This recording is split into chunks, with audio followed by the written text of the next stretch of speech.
Well, today we're going to talk about troops in MacArthur Park and troops on the streets of cities throughout the United States.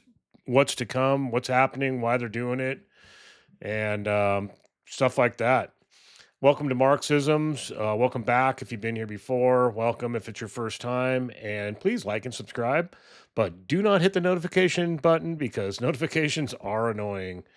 All right, we're going to start off by showing you what happened in MacArthur Park the other day in Los Angeles, Tonight and at 11, a massive show of force, federal agents on foot and horseback sweeping into LA's MacArthur Park. But all those heavily armed agents apparently taking no one in this sweep of the park in the heart of one of LA's most densely populated immigrant communities. So, what was the purpose of this massive show of force? The mayor of LA has some ideas, and that was just well, I have some of my own. I know exactly why they're doing this. They're doing this to get us used to having troops on the streets. This is conditioning, is what this is. I was talking with a friend of mine, and I said, "Well, this is kind of a failed operation." The other day, and they didn't even haven't make any arrests. And he says, "No, it actually wasn't. This guy was Army intelligence, by the way." He says, "No, this is a conditioning." And I said, "Well, yeah, you're right about that. So in that way, it was a success." Um, this is something I said a couple days ago on my in my one of my videos on similar subject, or this subject actually entirely. What this is conditioning. They're getting us ready for having troops on the streets. I said that the other day. Um, there, there's they deployed, or they did, or they're going to deploy Marines in Florida.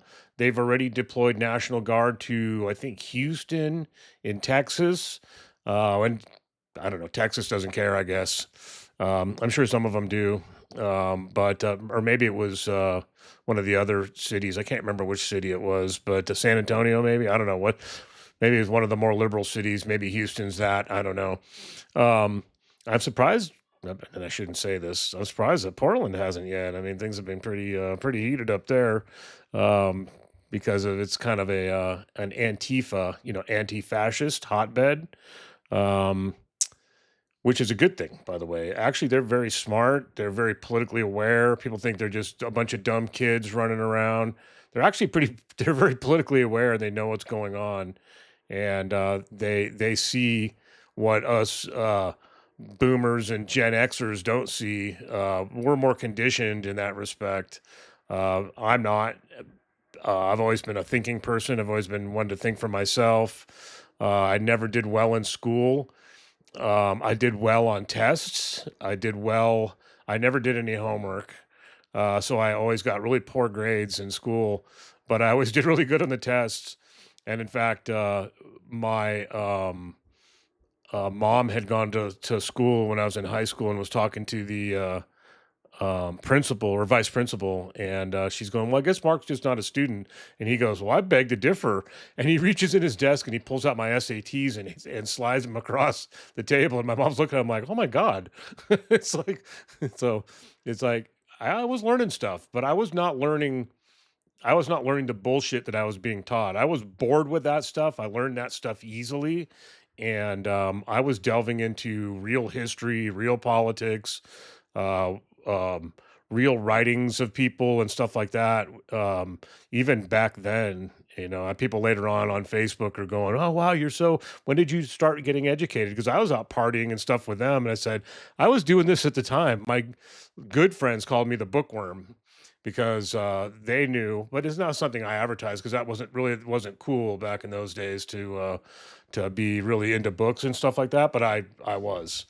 So I was always one of the cool kids. They used to tell me that um, at work. They're like, "You're kind of one of those rare people. You're intellectual. You know stuff, but you're good with your hands and tools and stuff like that." Because I was a very good sheet metal worker, and and very physical, and was always able to just literally run circles around some of the 35-year-olds and stuff like that. And I was working with a 35-year-old in Healdsburg, and it was like 106 degrees out, and we're taking off a metal roof, and I'm the guy on the top running up and down, getting all the screws off, and then pulling the panel off, and then handing it to him, and he's taking the bottom screws off, and then setting the thing down. And he's just like, after a little while, he was just going, "How old are you?" I'm like, I think I was 53 at the time. I'm like, I'm 53. And he was like 35. He's like, God damn, you were in good shape. But but anyway, I was always kind of well rounded in that respect. But see, I was studying stuff that I was studying, delving deep into history and reading books on history and stuff like that when everyone else was just learning and stuff in school. So I learned to see these things. I learned to be observant. I got that from reading Robert Ludlum books, and I remember as a kid, and I remember him always talking about like reading the Bourne series, where Bourne would walk into a room and he would analyze everything that's going on in the room. I got myself in the habit of doing that. So I'm pretty well aware. I always like the gunfighter seat where you can see everybody coming in and out. Um, Occasionally, I'm more polite and give it to somebody I'm with. If, but more often than not, I try to take that seat. I like to observe. I look at everybody. It's gotten me in trouble with wives and girlfriends, and it's like, oh, why are you looking at her? And I'm like, I'm not just looking at her. I've looked at everybody that's come in the room. You just only notice when I look at a pretty girl, and I'm not looking at her for any because I've got the hots for her. I mean, I can tell when somebody's good looking. Don't get me wrong, but I literally look at everybody. I'm a people watcher.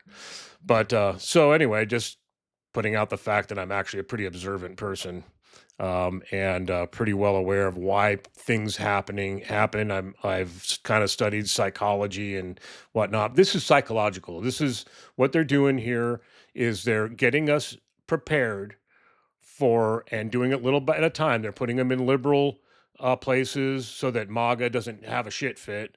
They're just like, oh, that's good. It's good to have troops on the street. We want that, because of the crime and all this stuff. Well, that's what they're telling you, but that's not really why it's about. I don't know how many times I've heard conservatives, whenever there's been talk about gun control and things like that, how they throw out that Benjamin Franklin quote: "Those that want are willing to give up liberty for safety deserve neither liberty nor safety." But now somehow safety is more important now that it's happening to LA or Miami per se or whatever, or liberal places, against people that they don't like, people that aren't white. Um, it's pretty obvious that they're racist. So, but it's gonna come back and haunt you, MAGA. I hate to tell you, if whoever is watching this that's MAGA, I think most of the people that have watched this are MAGA. This is going to come back and haunt you because it's going to happen everywhere. They're getting us primed for what's coming. And what's coming is, and he said it, he wants troops on the streets. Right now, he's talking about the federal government taking over Washington, D.C. and New York. Okay, Washington, D.C. because of the crime that's there. So he's using the crime as a guise in order to indoctrinate us into having troops on the street. They want America to be a militarized police state where Donald Trump can use his thugs, and that's what ICE is. They're nothing but thugs, so that he could have control, so that he can control elections, so that he can control the narrative. Look what they're doing with the news media. He threatened the owners of 60 Minutes. They wanted to do a merger. The woman who's in there, who's a terrible person, she wanted to get out. She wanted to get her merger done, sell the thing, and then bail. So now what they're talking about doing is ending like the Daily Show with Jon Stewart and Stephen Colbert. They want to end those shows, not because they're not popular, because they are popular. They have good ratings. It's because they speak out against the administration.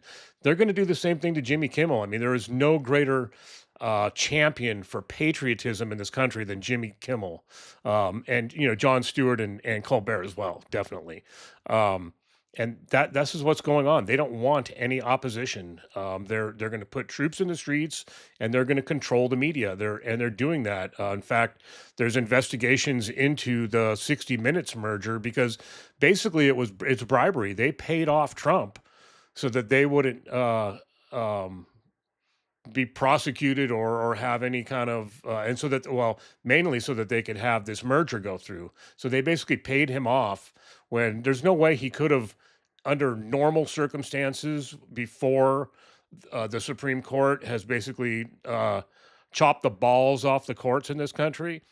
Um, yeah, not just neutered them. He's chopped the balls off them. He's castrated the justices in this country, and so now that that's happened, there isn't any way to um, to combat this. That's what they're doing. This is just a setup, and then we're going to have troops in the streets. So no one's going to be able to protest. Your First Amendment rights are out the fucking window in every way because you can now now they're going to control the narrative by controlling the news media, by threatening them, by threatening to not allow mergers and this and that, which I don't think they should be doing anyway because we have rules against monopolies in this country. But that aside, this is what's going on here.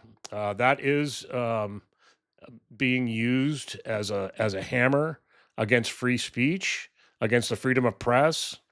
Now I learned just the other day that now they ruled that churches can now um, endorse candidates, and I mean they already do speak their political opinion, but they should be losing because we have a separation of church and state.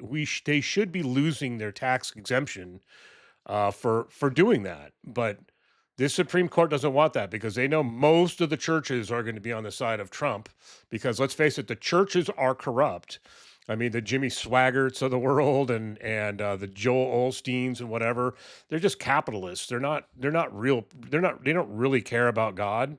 When they had um, issues going on with the hurricane in Texas, what did Olson do? He leaves and locks up his church instead of opening that huge fucking building to people who need it and with all his millions helping feed them. He eventually did open it up, but only after massive amounts of criticism. These people they're hypocrites. They are not Christians. They do not follow Jesus. I could probably be a Christian if Christianity wasn't so fucked up, but I'm not because I won't. I mean, do I follow Jesus' teachings? I try to. Yeah, and I am I perfect about it? With no, because I'm a human. But about things I don't do, I don't. I'm not like Marjorie Taylor Greene. I don't cheat on my spouse or my partner like she does. I'm more of a Christian than she is, even though I don't consider myself one. I'm good to people. I don't want to throw them out of the country because I know in the Bible that it says that how to treat foreigners. It says that in both in a lot of different books, including the all over the Tanakh and the New Testament. Both say that you're to treat foreigners good. I mean, we know that from the Ten Commandments. We know it from the Sermon on the Mount. That's what Jesus said. What God wants is love your neighbor, worship your God, and love your neighbor. They're not doing that.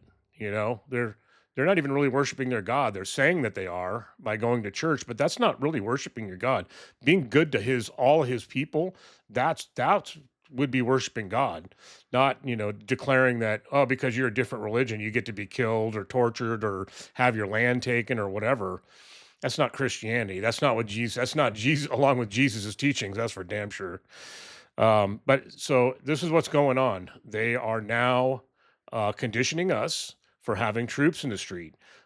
He's already talked about taking over Washington D.C., as I said, and he previously stated that if the current mayor of New York, if he wins, we can't have a communist in there, so I'm going to take over New York. So in other words, if somebody has a different opinion than dictator Donald J. Trump, then they're gonna step in and say, yeah, the will of the people, your rights as voters is null and void because you voted for the wrong person. Well, guess what? The Supreme Court already said that he could do that, which is completely not constitutional. But the Supreme Court's so full of shit, it's ridiculous. Except for a couple of them, Jackson especially. She's the bomb. I love her. She's standing up to those assholes, but they're not. They're not. They don't care about the Constitution. They just want their will. These are the most conservatives used to always talk about judicial activism. Well, these are the biggest judicial activists that have existed in our lifetime. It's ridiculous. Um, yeah, so get ready for it, people.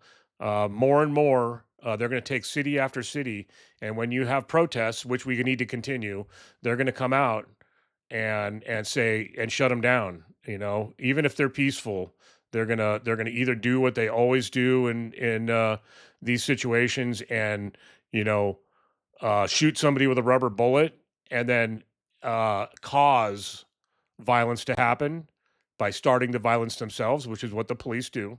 They have for throughout history, and and then say, oh, they were violent protests, so we're putting troops in the streets.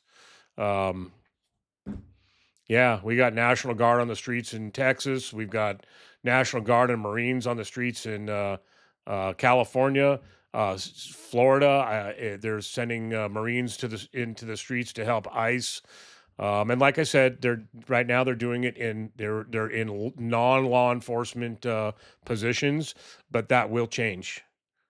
It's already changing in LA. It will change.